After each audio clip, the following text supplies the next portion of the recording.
There's a thing that happens when you're 39 and divorced and you haven't painted a man with your whole attention in 3 years. It happened to me on a Tuesday in late October at 2 o'clock in the afternoon in the studio I rent on Danforth Street. His name was Adam Calloway. He came through the door carrying a paper cup of coffee from the place around the corner, and he was, in his quiet way, mortified to be there at all. "I want to apologize in advance," he said. He was standing on the landing in a charcoal wool coat, the kind of coat a man buys once at the right age and wears for 15 years. "She told me you were the only artist in Portland she trusted. I think she would have hired someone in Boston if you'd said no. She didn't tell me that part.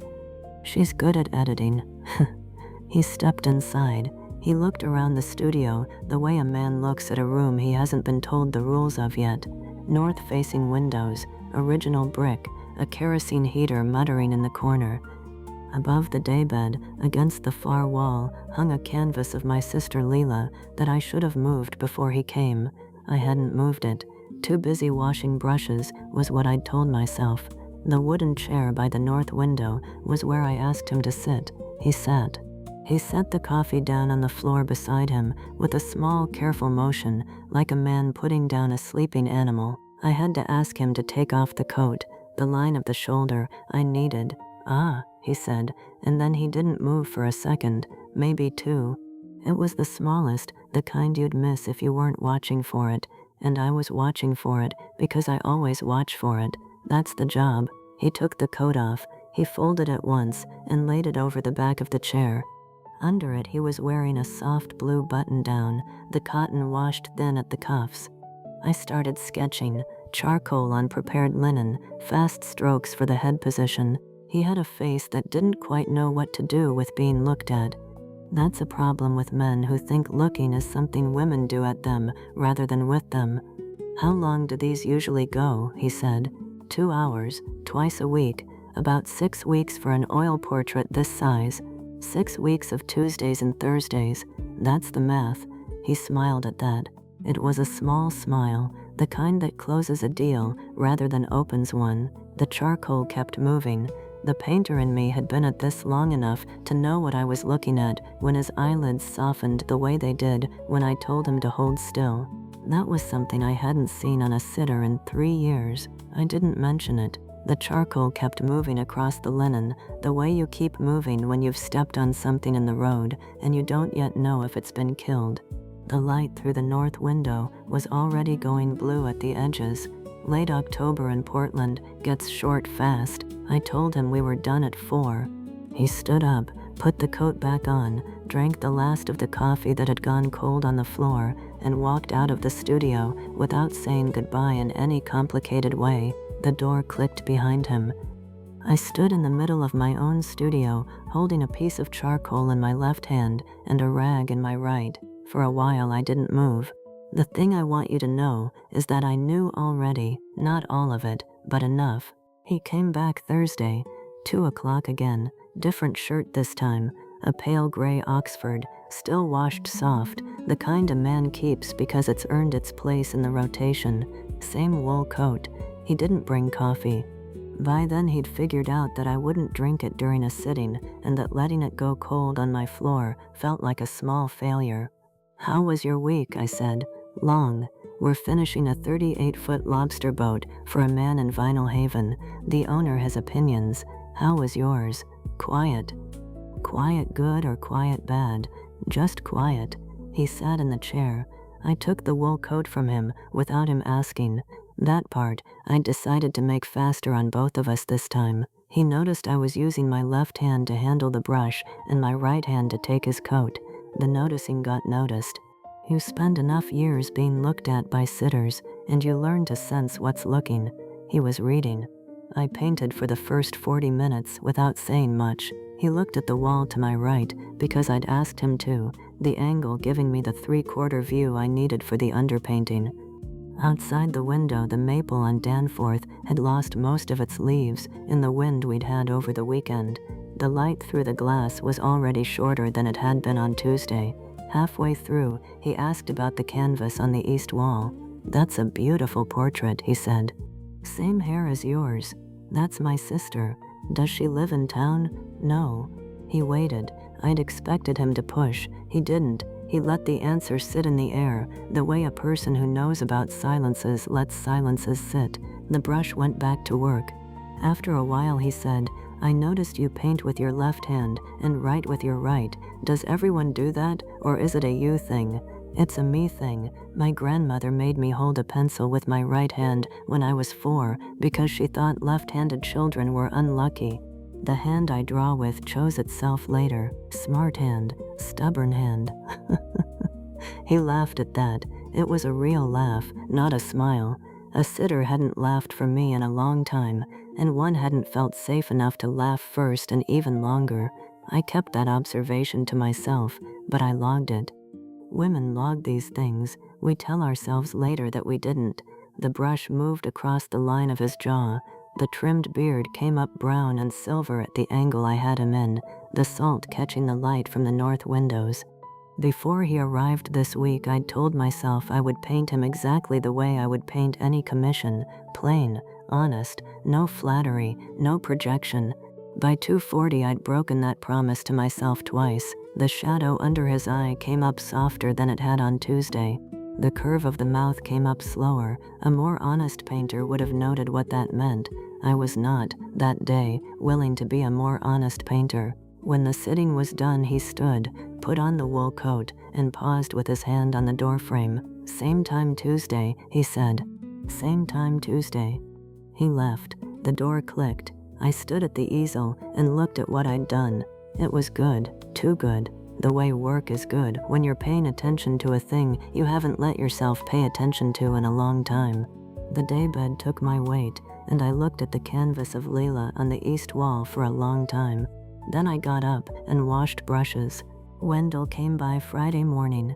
He always comes by on Friday mornings if I'm in the middle of a piece, partly because he's my gallery rep, partly because he likes the coffee from the place around the corner. Mostly because he's been a fixture in my life for 9 years, and he gets to do things like let himself in. He stood in front of the easel for a long time. He had his reading glasses pushed up on top of his head, and his hands in the pockets of his barn coat, which was older than my career. Who is this? He said, finally. That's a commission, Margaret Calloway's son, 44th birthday present for her 70th. What? He sits like a man who's used to being looked at. He's a naval architect. The job teaches you to get looked over, maybe. Frances. I kept my back to him. A brush I didn't need to pick up went into my hand, then back down. The thing about being seen through by a person who's known you for 9 years is that you stop having places to put your hands. Frances, you haven't painted a man's hands like that since Henry. I didn't answer. Henry was my ex-husband, 11 years of marriage that ended 2 years ago in a manner so civil that we still send each other condolence cards when relatives die. He teaches architecture at Mecca across town. We had no children, which was supposed to be the easy part of the divorce and was in fact the loneliest part of it. I'll tell you more about Henry later, or I won't. He's not the point of this story. Wendell took his hands out of his pockets. He walked over to the canvas of Lila on the east wall the way he always walked over to it, like a man checking on a person he was worried about. Then he came back and stood beside me at the easel. I'm telling you because nobody else is going to tell you. I know why you're telling me. Are you sleeping with him? He's a client. That's not an answer. No, Wendell, I am not sleeping with him. He has been in the studio for 2 sittings. He is here because his mother wants a painting. And you? That one I didn't answer either. Wendell waited a full 10 seconds. Then he sighed and walked over to the kerosene heater and warmed his hands. Outside on Danforth, a delivery truck went past, the gear changing audibly at the corner. Look, he said, I have known you a long time. You can paint a commission with your eyes closed. This is not a commission. I am not telling you to stop. I am telling you to be honest about what you are doing while you are doing it. The work knows. The work always knows. He looked at the painting again. Then he looked at me. The January show, he said. 3 new paintings. I need a yes from you by Wednesday. You'll have it by Wednesday. Good. He left. The door clicked behind him in the same way Adam's door had clicked on Tuesday and on Thursday. The counting had started. Door clicks. That was a thing I hadn't done since I was 22, waiting for a man named Owen Travers to call me from a payphone in Camden. The canvas was where I went next. The painting knew. Wendell was right about that. Adam's hands on the canvas had been getting painted the way I'd once painted Henry's, except with more love in them than I had ever managed to put into Henry's. The honest thing was simple. I just hadn't said it yet. I sat down on the daybed and didn't move for an hour. The next Tuesday was the 4th sitting. He arrived at 1:55, 5 minutes early, which was new. He was carrying nothing this time. No coffee, no jacket folded over his arm, just the wool coat on his back and a small look on his face that I couldn't quite parse at the door. "Hey," he said. "Hey." I let him in. He sat in the chair without being asked. He took the coat off himself without being asked. The noticing got noticed again. We worked for almost an hour without speaking. He'd been sitting for me long enough now to know the angle I needed without my having to adjust him. I'd been painting him long enough to know what the north window light was going to do to his face at each 15-minute increment. The work was getting comfortable. That was the dangerous part. Around 3, he said, out of nowhere. Eve used to hold 3 fingers when she was little. Her hand wouldn't grip more than that. She'd take 3 fingers off my right hand and walk through a parking lot like she had it figured out. I'd been working on his right hand on the canvas, the one with the gold signet ring on the pinky. How old is Eve now? 19. She's at Bowdoin, marine biology. Like her father. Not really. The boats are the application. The biology is the love. She's got the part of it I was never smart enough for. He said it the way a parent says things about a child who has surpassed them. No bitterness in it, just a small private pride that's been earned over 20 years. I kept painting. The brush had stopped before he started talking. Now it had started again, and the hand on the canvas was being painted in the position of a hand that had been gripped at the 3rd finger by a child it loved. I knew I was doing it. The brush didn't stop. He couldn't see the canvas from the chair. He never could. That was the point of the chair. But I think he could see me, and I think he could tell I wasn't quite where I'd been 10 minutes earlier. "You're quieter today," he said. "I am." He didn't ask me why. The same wait happened that had happened on Thursday when I'd said only no about my sister. He sat with the silence. After a while he turned his head back to the angle I needed, and we worked. At 3:40 he asked, "Are you okay?" "I'm okay." "All right." He didn't push. He sat there. The angle of the head he kept right where I needed it. He held the position of the right hand against his thigh, the way I'd set it at 2 o'clock. His arm had to be starting to ache by now. He didn't move it. I'd asked him not to. When the sitting ended at 4, I told him so. He stood up slowly, rolling the shoulder that had held still for 2 hours. The wool coat went back on. He stopped at the door. Same time Thursday. Same time Thursday. He left. I sat down at the easel and looked at the hand I'd painted.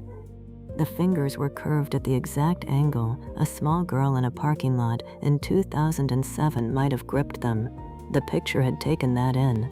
A daughter had been painted into a man's hand without his consent and without my own permission. The feeling that came up wasn't easy to name. The closest I can put it is this. It was the feeling of having seen something in a man that he probably didn't know he was carrying and having put it on a canvas before he could decide whether he wanted me to. I sat with the brush in my left hand for a long time. The 5th sitting was on a Thursday. He arrived 10 minutes early, earlier than he had ever arrived, and I was in the back room rinsing brushes in the slop sink. The sound of him coming in reached me. I didn't come out. 2 more minutes were needed, with my hands in cold water and a wall between us. When I came out, he was standing at my desk. The desk is against the wall to the right of the door, a long oak table I've used since 2009. There's a wire basket on the left corner where I put outgoing mail and incoming mail, and mail I haven't yet decided which of those it is. The mail I hadn't yet decided which of those it was, that afternoon, was a stack of 5 envelopes. They were in my own handwriting. Each one was addressed to a woman named Lila Mercer at a P.O. box in Spokane, Washington. All 5 had in turn been returned to me, stamped "Return to Sender" in red ink across the front. The stamps were the post office's, the envelopes were mine. Adam was looking at them. He had picked one up. The envelope wasn't open. He was just holding it. He saw me come out of the back. The envelope went back down on the desk, exactly where he'd taken it from. He didn't move from the desk. There was no skating this one. 2 choices. I could lie, badly, about what those envelopes were, and he would know I'd lied, and we'd go on pretending for the rest of the sittings. Or I could tell him. I told him, "That's my sister Lila. She left the family 5 years ago. She has not answered a letter, a call, an email, a text, or a Christmas card since. I don't know if she's alive."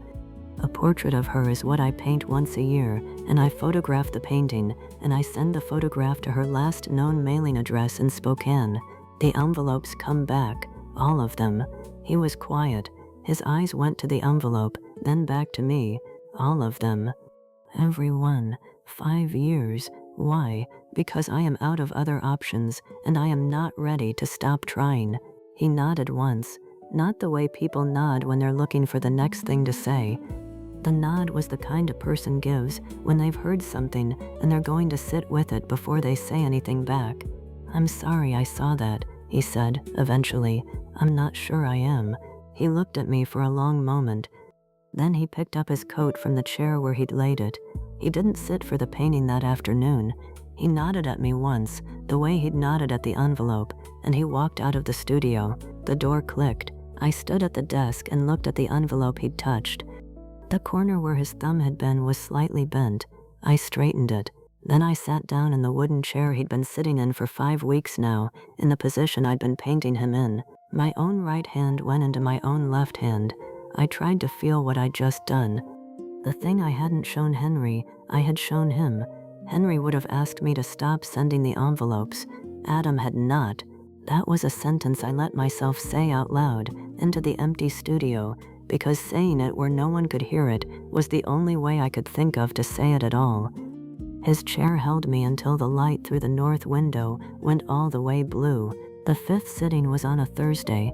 He arrived 10 minutes early, earlier than he had ever arrived, and I was in the back room rinsing brushes in the slop sink.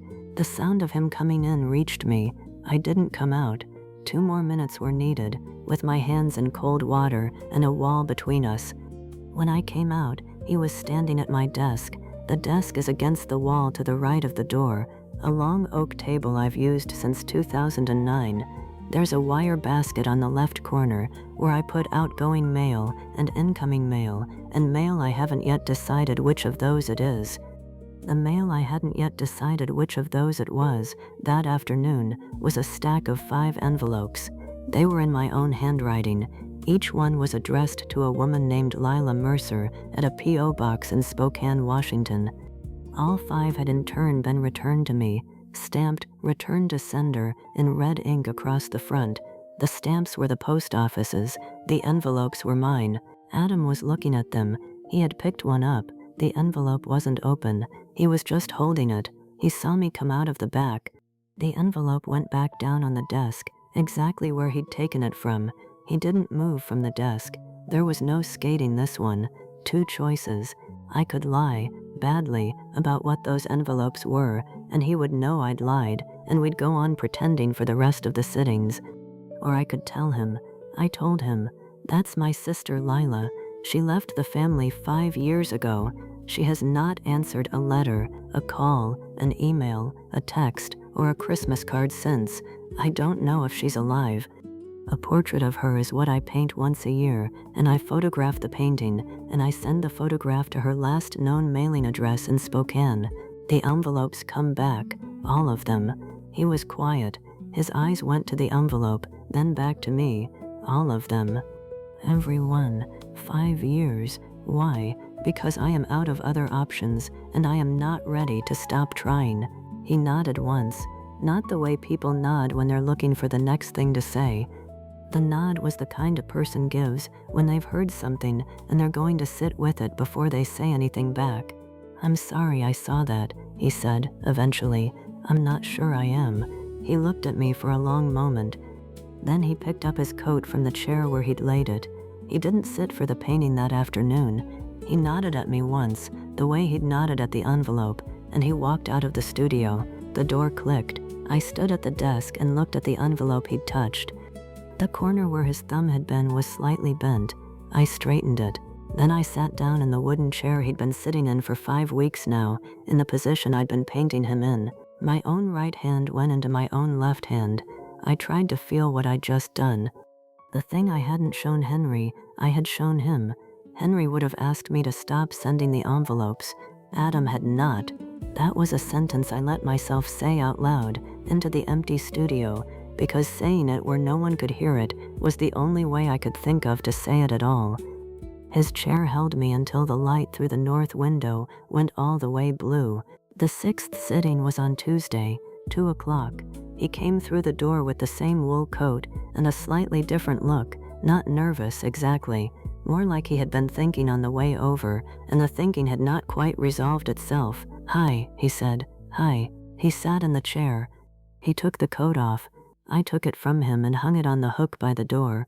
On previous days I hadn't done that. This day I did, because it was a small softening of the room I wanted him to feel without my having to say anything about it. I worked for about 20 minutes. He let me work. He held the angle. The painting was almost done. Around 2:30 he said, "Can I ask you something?" "You can ask." "What happened with your sister?" A lot of thought had gone into whether he would ask me. Less had gone into what I would say if he did. I told him. "Our father died 5 years ago. He left a house in Cape Elizabeth that he had paid off in the 80s. Leela and I are the only children. Leela wanted to sell it and split the money and use her half to leave the country with a man she had been seeing for 6 months. I wanted to keep the house. Leela accused me of trying to take half of her life from her. I accused her of trying to take half of mine. She walked out of the lawyer's office, 5 years, and the house. I sold it. I gave her the money. The check came back with a note saying she did not want it. The note was 4 words. That check is in a drawer at my apartment. She has never cashed it. And the paintings. The paintings are the only thing I know how to do." He did not say anything for a minute. He sat in the chair and looked at the wall and did not move. That was the way a man sits in a chair when he is deciding to say a thing he has not said before to anybody. "I left my wife in 2020, he said. Told her in our kitchen that I had not been in love with her for 3 years. Told her I should have said it sooner. I had not, because I had been trying to be a good father to Eve, who was 13. She was the one who said the marriage was over. I was the one who made it impossible. Something I said to her that night I should not have said. 4 years I have spent trying to take it back. I have not been able to. I doubt I ever will. What was it? I told her she had stopped being interesting. Adam, I know, that's a thing to carry. I have been carrying it." He looked at the easel. He couldn't see the painting from the chair, but he was looking in the direction of it. "What happens when this is done?" he said, after a while. "I don't know. Usually clients just leave." He didn't answer. He sat for the rest of the hour and held the angle of the head and the angle of the right hand, the one I'd painted in the curve of a daughter's 3-finger grip. At 4 he stood up. He took the coat off the hook himself. He paused at the door. "Same time Thursday. Same time Thursday." He went. I called Wendell on Thursday morning. The call was from the studio. Adam's chair was out of the position by the north window and pushed back against the wall, the way I keep it when no one is sitting in it. "Frances, Wendell, I am not doing the January show." Silence. "What?" "I am not doing the January show. Sorry, this should have come Wednesday. Telling you Thursday because I sat with it one more night to make sure." "Frances, we have been working toward this for 2 years. I know. This is the show. I know. You will not get another opportunity like this from this gallery before the spring at the earliest, and possibly not before next fall. I know." He breathed out. The pacing was audible. He paces in his office.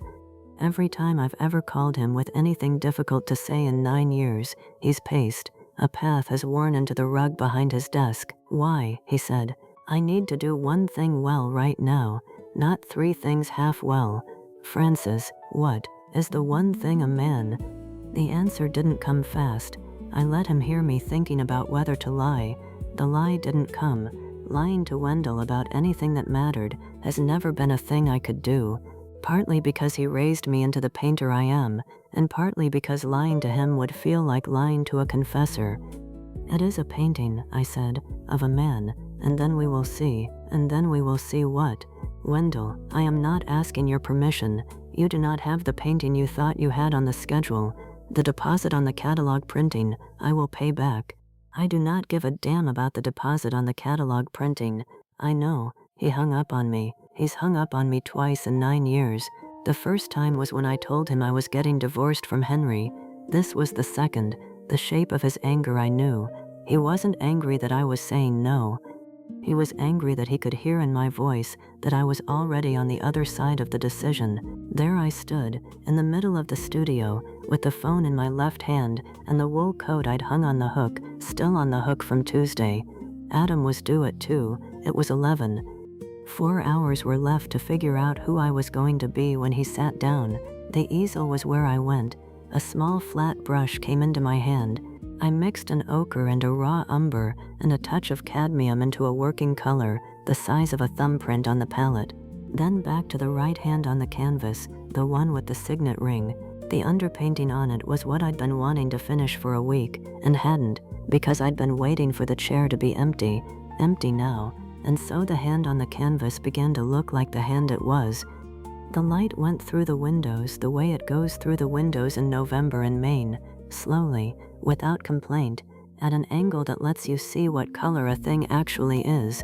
My phone went off. The underpainting got finished. By the time Adam arrived at 2 o'clock, the painting was a portrait of a man and not a structure of a man. The January show had been given up before he sat down. He hadn't been told. I didn't intend to tell him. Margaret Calloway called the studio Saturday morning. I'd been there since 7. The apartment hadn't gotten a visit. The phone rang on the desk where the envelopes had been, and where the envelopes still were, although I'd moved them now to a drawer I'd locked. Frances, this is Margaret. Margaret, good morning. I am calling because I would like to come and see the painting before the unveiling at my party. Next weekend is the 70th, and I do not want to be surprised in front of 40 people. I would like to be surprised in private. Of course. I am driving from Munjoy Hill in an hour. Are you at the studio? I am. I will see you at 10. She hung up. Margaret was a woman who hung up on the end of the sentence she'd finished with, the way her generation hangs up on telephones. Adam hadn't told me that about his mother. The first phone call had taught me, 6 weeks earlier, when she'd booked the commission. She arrived at 10 on the minute. Adam was not there.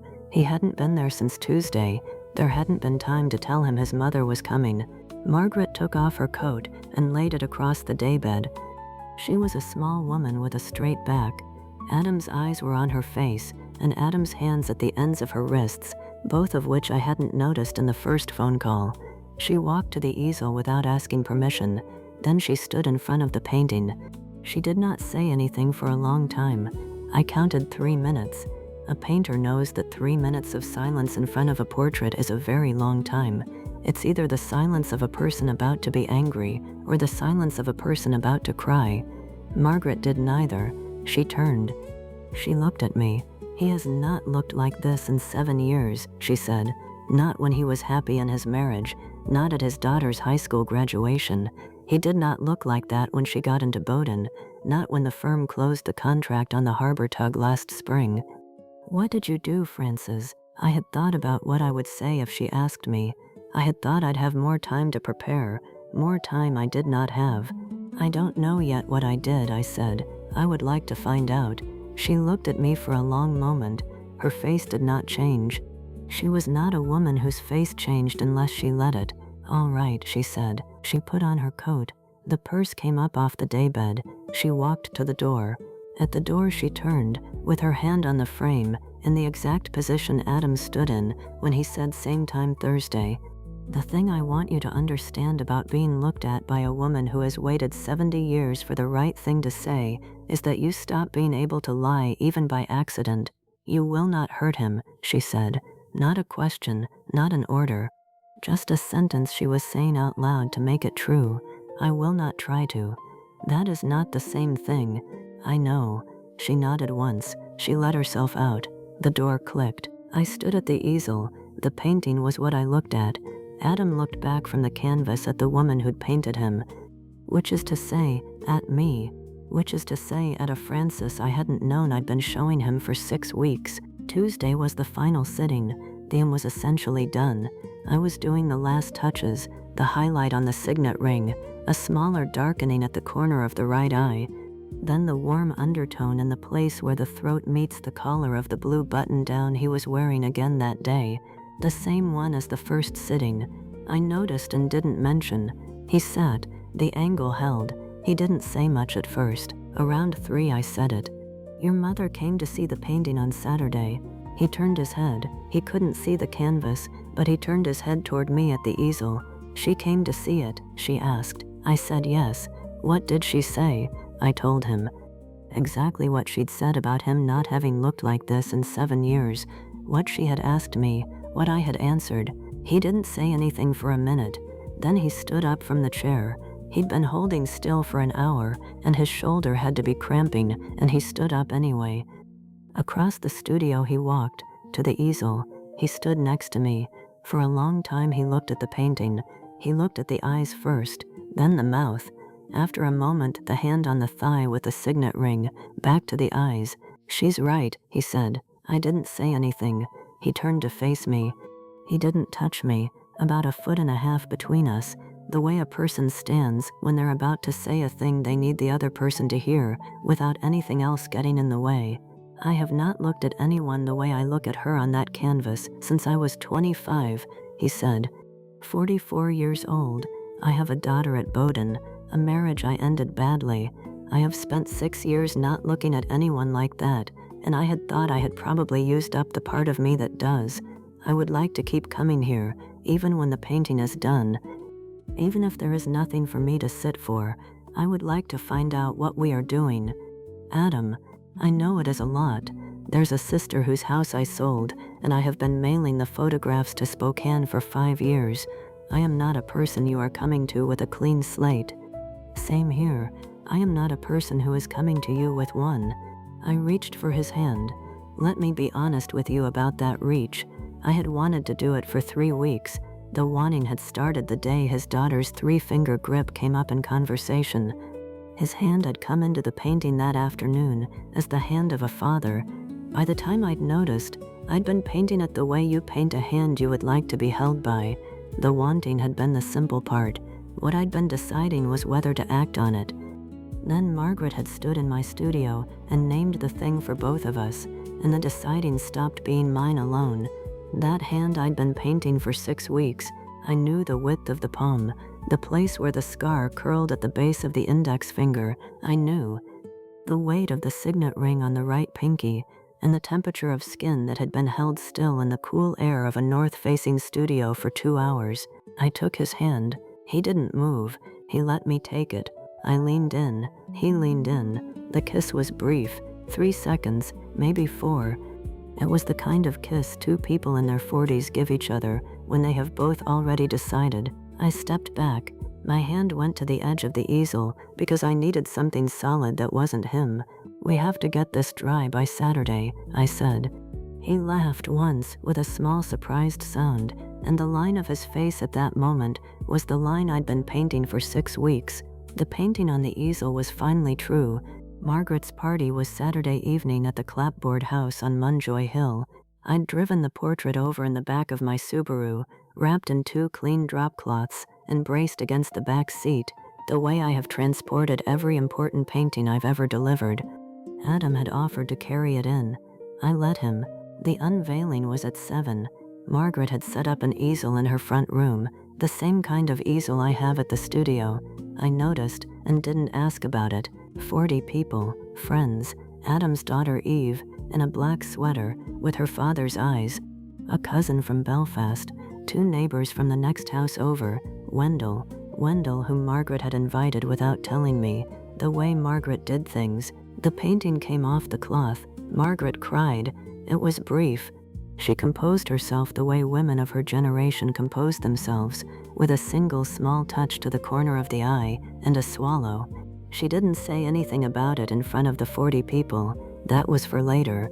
Later was at the kitchen sink. The rinsing of wine glasses I'd volunteered for. A job to do that wasn't standing in a front room being looked at. That was what I needed. Margaret came up beside me. She was holding a dish towel. The rinsed glass went from my hand to hers, and she dried it. "I expect to be invited," she said, "to whatever happens next. A long time I have waited to ask for that painting, and I did not wait for the painting." A laugh came out of me before I could stop it. The first time I'd laughed properly in 2 years. It surprised me. It surprised Margaret. We stood at the sink and laughed together for a moment, in the way 2 women laugh when one of them is 40 years older than the other and they've just understood each other completely. Adam slept at the studio that night. He slept on the daybed in the corner. I'd asked him to stay. I'd asked him to sleep on the daybed and no further, because I needed the night, and I wasn't ready for any of the other thresholds yet. He slept on the daybed without complaint. A folded blanket on the floor near the easel was where I slept. Wendell called Monday at 9. "Frances." "Wendell, I am calling to apologize. Hanging up on you Thursday was not the right thing. I have thought about it. Would you reconsider the January show? I will do 1 painting for it. 1 of Adam." "All right." That was all. I want to tell you the last thing I remember from those weeks. It's December now. The first snow is falling outside the warehouse window on Danforth. The light through the north window is dimming, the way the light dims at 4 o'clock in Maine in winter. Gone before you've finished noticing it's going. Adam is asleep on the daybed in the corner. He came over after work and he was tired and he lay down and he's asleep. My brushes are drying on the rolling cart by the easel. The painting of him for the January show is in the early stages on a fresh canvas, the underpainting still wet. I had always thought commissions were the work and the personal pieces were the life. I had it the wrong way around. The commissions were where I let myself stop pretending. The personal pieces had been about waiting for someone who was not coming back. This one is about painting someone who is. I used to think the commissions were the work and the personal pieces were the life. 6 weeks of Tuesdays and Thursdays in my studio on Danforth Street taught me I had it the wrong way around. The personal pieces had been about waiting for someone who was not coming back. The commission of A Stranger's Son turned out to be about painting someone who is. I learned something else too. A 70-year-old woman who had been waiting for a portrait of her son saw what I had been painting before I had let myself name it. Wendell, who has known me for 9 years, saw it on the easel a week before that. The work knows what the painter has not yet let herself say. I had forgotten that, in the way you forget things you do not want to be true. I keep thinking about how often the work in front of us is telling us what we feel, long before we have the courage to say it out loud. If this story stayed with you, consider subscribing to the channel and leaving a comment with what it brought up for you. I publish a new story every few days. And if you want more stories like this one, my novels are on Amazon under the name Isabelle Cross. Until next time, love, Isabelle.